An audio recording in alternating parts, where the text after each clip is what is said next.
किसानों के साथ धोखा किया, परंतु किसान अब भी दर दर की ठोकर खा रहा है। सरकार एक चाल के अंदर किसानों को फंसाकर किसानों को ठगना चाहती है, मुआवजा नहीं देना चाहती कि यदि आपको काम नहीं करने आते तो कम से कम पंजाब की सरकार और दिल्ली की सरकार से कुछ सीख लें।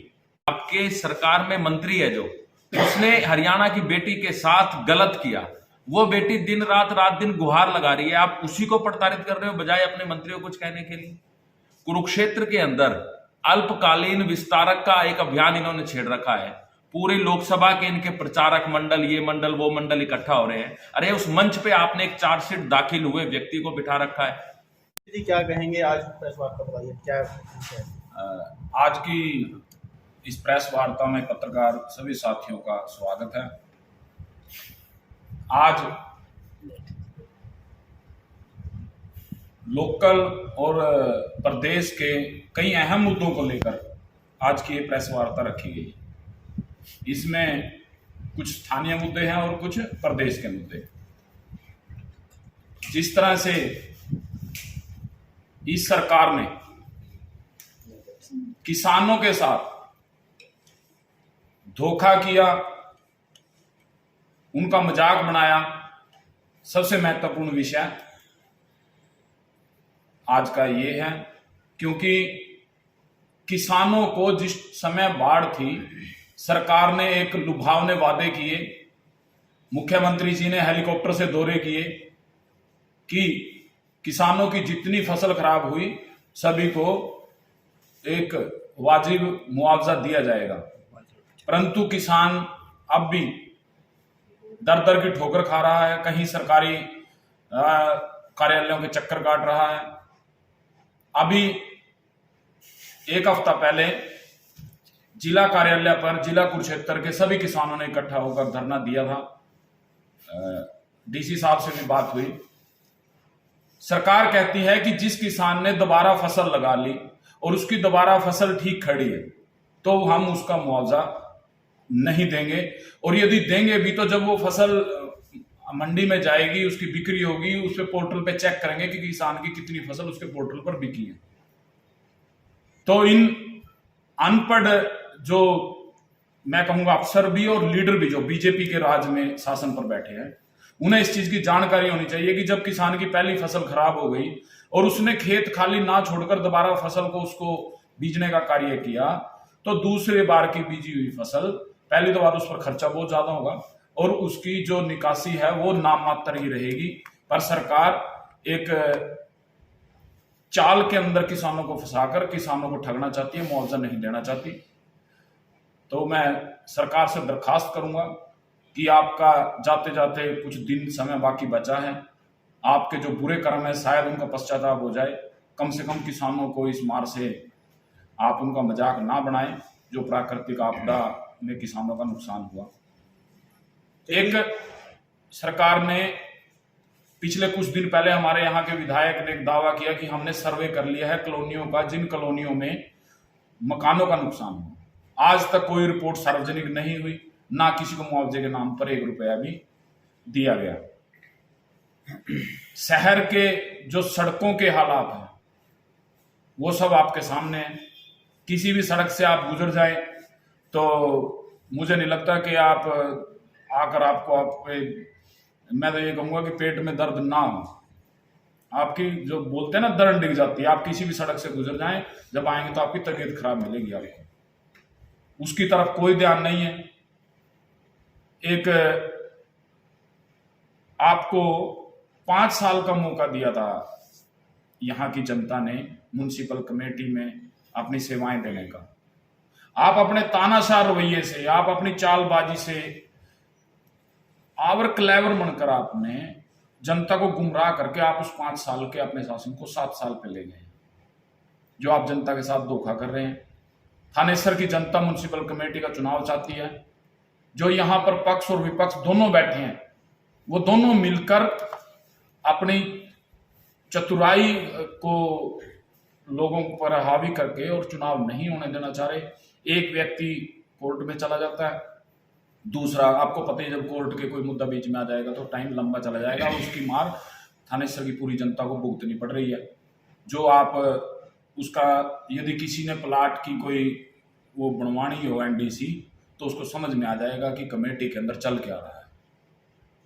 और सबसे गंभीर विषय जो आशा वर्कर को लेकर है, हमारी बहनें लगभग पिछले 1 महीने से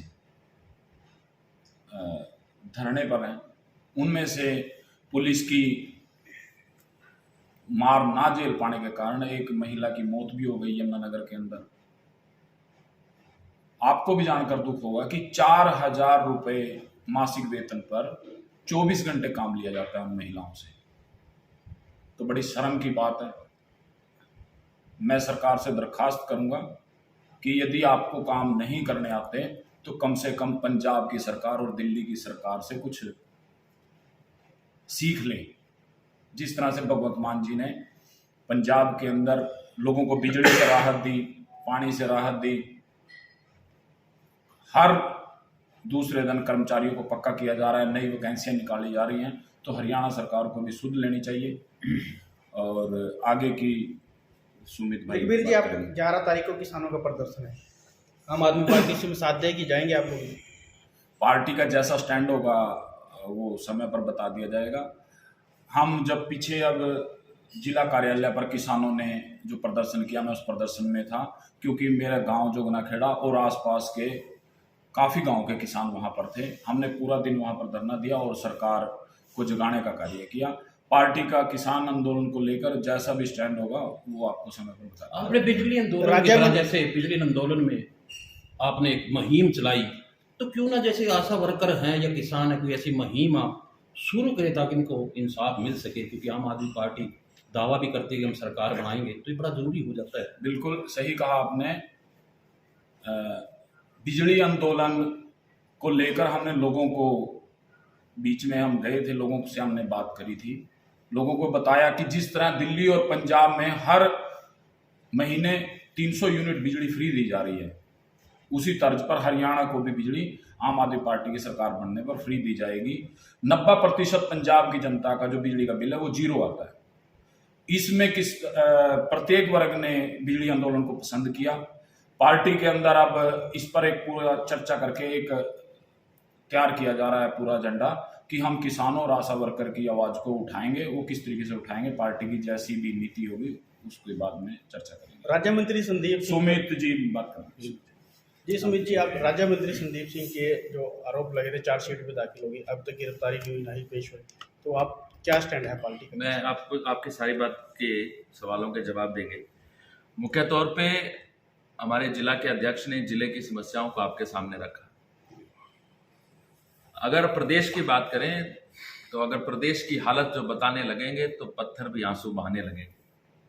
प्रदेश के सूबे के मुख्यमंत्री पूरे प्रदेश में जन संवाद करते घूम रहे हैं, और वो जन संवाद नहीं है, वो जन परेशान है। क्योंकि अगर जनता के द्वारा पूछे गए सवालों का जवाब मांगने अगर आम आदमी पार्टी के कार्यकर्ता या कोई भी व्यक्ति, चाहे कोई भी आम नागरिक जाता है, तो मुख्यमंत्री जी उनको अनाप शनाप बोलने लग जाते हैं, उनको डराने लग जाते हैं, उनको धमकाने लग जाते हैं। तो ये किस बात का जन संवाद है मुख्यमंत्री जी? आप इस जन संवाद का जो ये ढकोसला आप कर रहे हैं, आप इसको बंद कर दीजिए। हरियाणा की जनता पहले ही बहुत ज्यादा परेशान है आपके इस 9 साल के रवैये से। जो भारतीय जनता पार्टी और गठबंधन का जो रवैया रहा उससे पहले ही बहुत ज्यादा परेशान है, तो आप जनता को और परेशान ना करें। दूसरी बात, आप प्रदेश के मुख्यमंत्री हैं, आप प्रदेश के अभिभावक हैं। लोग आपसे पूछना चाहते हैं कि एक आपके सरकार में मंत्री है जो उसने हरियाणा की बेटी के साथ गलत किया, वो बेटी दिन रात दिन गुहार लगा रही है, आप उसी को प्रताड़ित कर रहे हो बजाय अपने मंत्रियों को कुछ कहने के लिए। कुरुक्षेत्र के अंदर अल्पकालीन विस्तारक का एक अभियान इन्होंने छेड़ रखा है। पूरी लोकसभा के इनके प्रचारक मंडल, ये मंडल वो मंडल इकट्ठा हो रहे हैं। अरे उस मंच पे आपने एक चार्जशीट दाखिल हुए व्यक्ति को बिठा रखा है, सांसद वहां पर बैठे हैं, भारतीय जनता पार्टी का प्रदेश अध्यक्ष वहां पर बैठा है, 2 एमएलए वहां पर बैठे हैं, सांसद वहां पर बैठा है। ये क्या चीज है भाई? आप क्या जताना चाह रहे हो? अल्पकालीन प्रचारकों को यह बताना चाह रहे हो कि अगर आप जाके किसी भी लड़की के साथ छेड़खानी करोगे तो जिस प्रकार से इस मंत्री को बिठा के रखा है, इसी प्रकार से आपको भी बिठाएंगे और शाबाशी देंगे? तो ये दोहरा रवैया सरकार ना अपनाए। अगर आप खुदा ना खास्ता किसी और के ऊपर इस तरह की कोई धारा लगी होती उसको उसका नाम भी नहीं पूछते, उसको कॉलर पकड़ के जेल में डाल देती भारतीय जनता पार्टी की सरकार। आज आपके मंत्री पर सवाल उठ गए हैं, देश के उस मंत्री पर सवाल उठे, उसका आपने कुछ नहीं बिगाड़ा।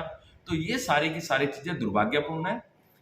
हमारे जिले में वो मंत्री जी रहते हैं, हम तो मंत्री जी को एक ही बात करेंगे कि अगर आप में रत्ती भर भी जमीर बाकी है, रत्ती भर भी अगर आप में जमीर बाकी है, तो नैतिकता के आधार पर अपना आज इस्तीफा दे दें और उस बेटी के साथ, हरियाणा की बेटी के साथ घुटने के बल बैठकर माफी मांगे।